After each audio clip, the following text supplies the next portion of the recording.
Romeo and Juliet, Act 3. This is scenes 4 and 5. And so scene 4 starts off with a room in Capulet's house. We've got Lord Capulet, we've got Lady Capulet, and then we have Paris. Yes, he's back in the picture.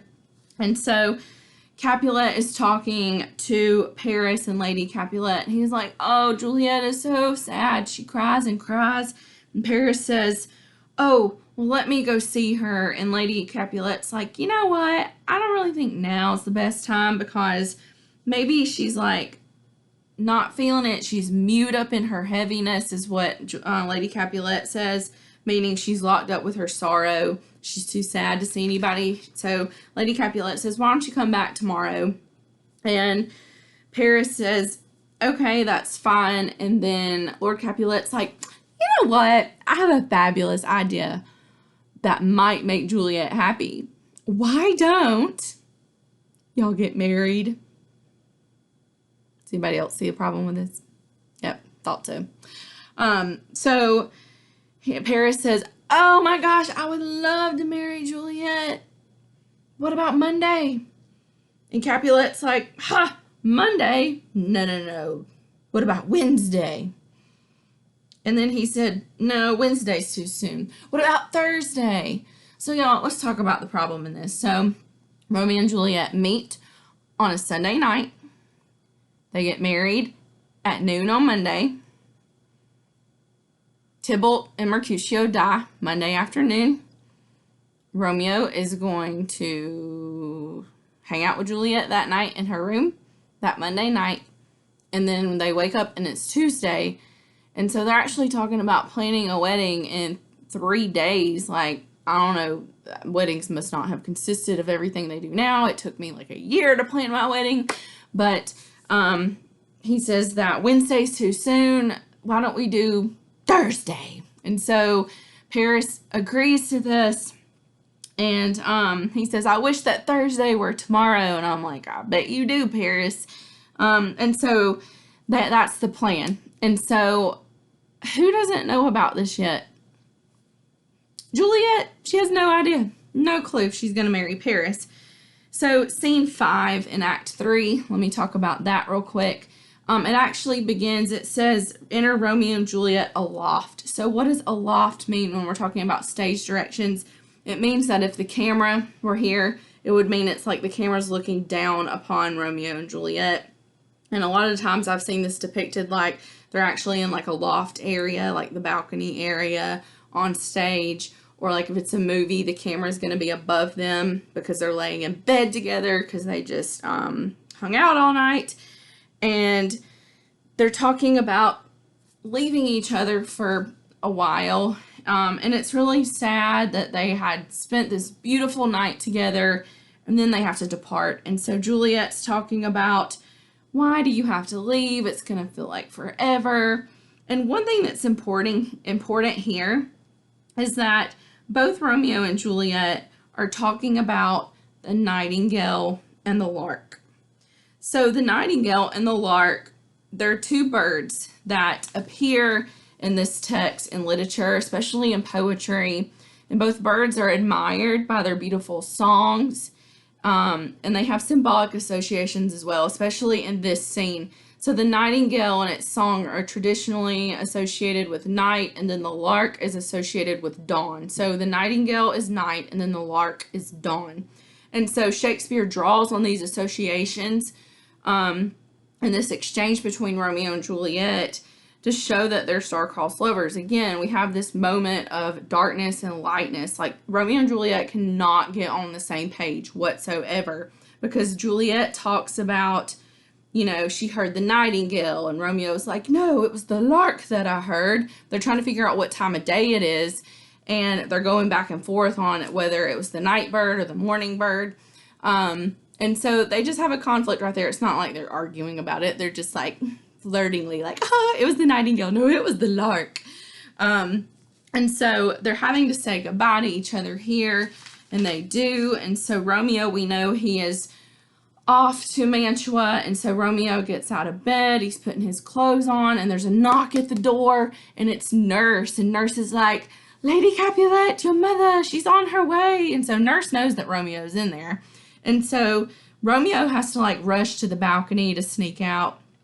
And Juliet actually like is looking at Romeo like climbing down the balcony, and she says to herself, "Oh God, I have an ill divining soul. Like, I have a weird feeling like looking down on Romeo. Methinks I see thee, now thou art so low, as one dead in the bottom of a tomb. Either my eyesight fails, or thou lookest pale." So what does Juliet see here? She's basically saying like, oh, she has a weird feeling. Romeo's face looks so pale, it looks like he's laying in a tomb somewhere, like dead. Does anybody know what literary device this is? Yep, it's foreshadowing. And so Romeo was like, "Oh, trust me, love in my eyes, so do you. Dry sorrow drinks our blood. Adieu, adieu," meaning goodbye, goodbye. He's saying, oh, the reason we're both so pale is because we're so sad and it's draining the blood from our face, which was a thing, statistically proven. There's evidence behind that. When people were sad, the blood would drain from their face. But Juliet's like, oh, fortune, fortune, you're so fickle. Well, what does fickle mean? It means changeable. Like, fortune is changeable. Here we go. There's another moment of foreshadowing. And then Juliet's mother enters the room, and Juliet runs back into her room. And Lady Capulet says, "Oh, are you up?"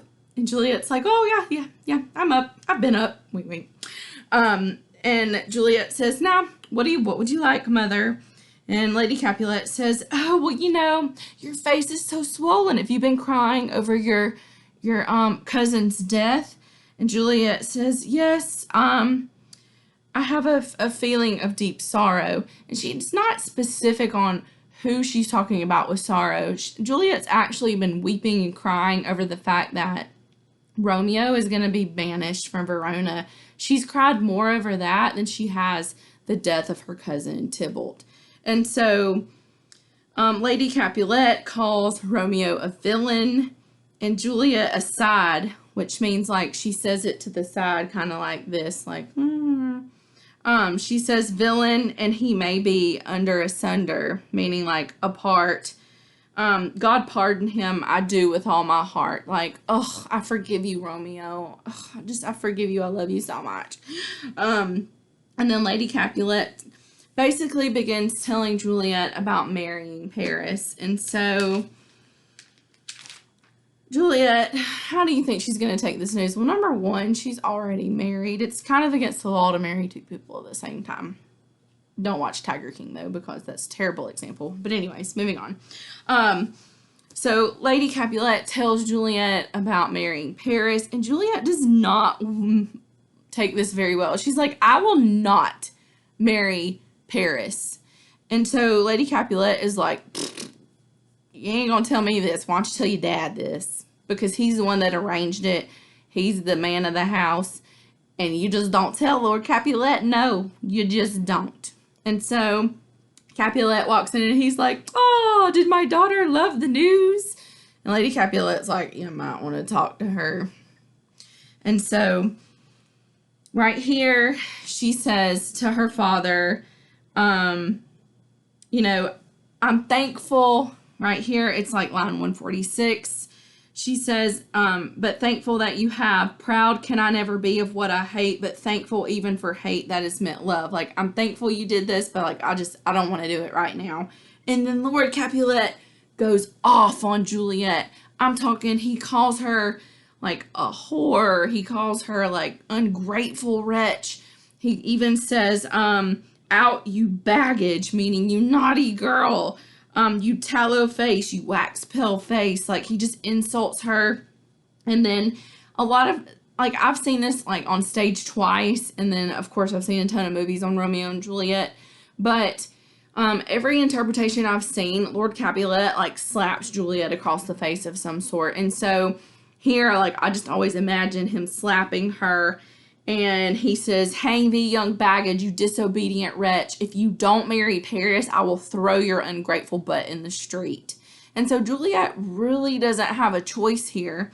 And Nurse like steps in front of Lord Capulet, makes him stop, and she's like, God in heaven bless her, you are to blame, my lord, my raped her so, like, don't you hit her. And then Capulet basically says, hold your tongue, Nurse, this is none of your dang business. And so Juliet's over there in the corner crying, and Lady Capulet will not say anything, because I honestly feel like if Lord Capulet were to hit his daughter or be verbally abusive to his daughter, then he would also do so to his wife. So truly, Lady Capulet is keeping her mouth shut. And so here Capulet says, you better make your choice. If you don't marry Paris, I'm kicking you out. And so Juliet doesn't have a choice. Lord Capulet exits the stage. Juliet's left crying. Nurse is there. Lady Capulet is there. And this is a very cold moment between Juliet and her mom, Lady Capulet. Juliet is like, Mom, help me. Like, I can't do it. Like, Tybalt just died. Why would I want to get married? And Lady Capulet says, talk not to me, for I'll not speak a word. Do as thou wilt, for I have done with thee. Like, do what you want, but I'm done with you, honey. Like, if you don't listen to your daddy, I'm done with you. And so that's really tough to hear from a mother. And Juliet actually goes to the one person she feels like she can trust, and that's Nurse. And she goes to Nurse, and she's like, what do you think I should do, Nurse? And Nurse is like, you know what? Romeo's been banished. He might as well be dead.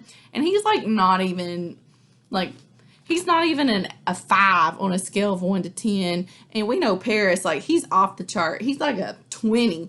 But Romeo, he's like a 5. Like, so why would you not marry Paris? And Juliet is hurt by this. And she says, Nurse, do you speak from your heart? And Nurse says, and from thy soul too. So the nurse is so serious in this matter. And so it's in this moment, Juliet feels like she cannot trust the one person she thought she could trust, which is Nurse. And so she says, Nurse, go tell my family, go tell my father that I'm sorry, and I'm going to Friar Lawrence's cell to ask for forgiveness. Like, tell them where I'm going. I agree to marry Paris, I guess.